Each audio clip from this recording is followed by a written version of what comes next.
তোমার সাথে আমাদের কারো কোনো সম্পর্ক নাই। এই বাড়িতে আর এক বেলাও তোমার আমি আর নেওয়া হবি না। তুমি মানাও পারিস না, না মানাও না। হরিণ চন্দ্র না টাকা নাকি দিয়ে আইসাও? তুমি কারো ঘুমে টাকা দিয়ে আসলে? কারো হুকুমে নয় রে বাপ, মনের মধ্যে বড় অশান্তি হচ্ছিল, তাই ভাইবে দেখলাম যে পরের ধনে লোভ করে লাভ কি। এখন যুধিষ্ঠির হয়ে গেছে। হ্যাঁ, নিজের ছাল পালে তো জীবনে পেট ভরে একবেলা ঠিক মতো খাইবার দর্শনই হয় নাই। নেংটি পরা মানুষ করেছাও, এখন যখন ভগবান একটু মুখ তুলে তাকাইলো তখন উনি পরধন হয়ে গেল। টাকাটা যখন পাওয়া গেছিল তখন আমি আর নানানোর সামনে নিলাম, আমাদের সেই টাকার ভাগ নাই। তাহলে পরে তুমি কিনছির জন্য একা একা সেই টাকা ফেরত দিবেন গেলে? টাকা কি মানুষ পড়ে পায় না? ও টাকা পাওয়ার সাথে সাথে নিজের হয়ে গেল, যা খুশি তাই তুমি করে ফেলাইলে, তাই নিয়ে চিন্তে করে দেখে 2 দিন পর যে মানুষ তিতে উঠবি সেই মানুষের হারামি পড়ার কথা একবার ভাবে। একটা বার কি সালপালের কথা চিন্তা করা লাগলো না? সাওয়াল্লো যদি আজ ঘাট ধরে বাইর করে দেয় তাহলে পেটে ভাত জুটবে না, যার সে আবার সন্ন্যাসীগিরি করে।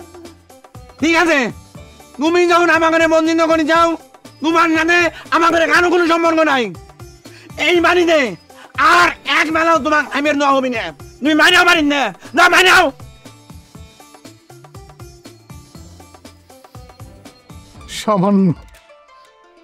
সামান্য করে টাকার লোভে তোরা আমার এই বাড়ি থেকে বাইর করে দিবার চাচ্ছিস? টুকার ভাত আর বিষ একই কথা। ঠিক আছে, আমি স্কুলে যাচ্ছি, কিন্তু এই বাড়িখান কিন্তু আমার, আমি তোকার বাইর করে দিবার পারি, সেটা আমি করব না, কারণ তোরা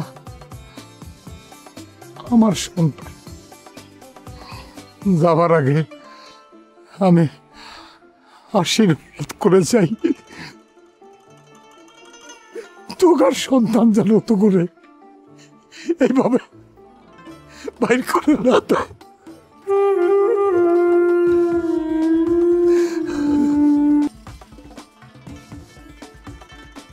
এই খারাপ,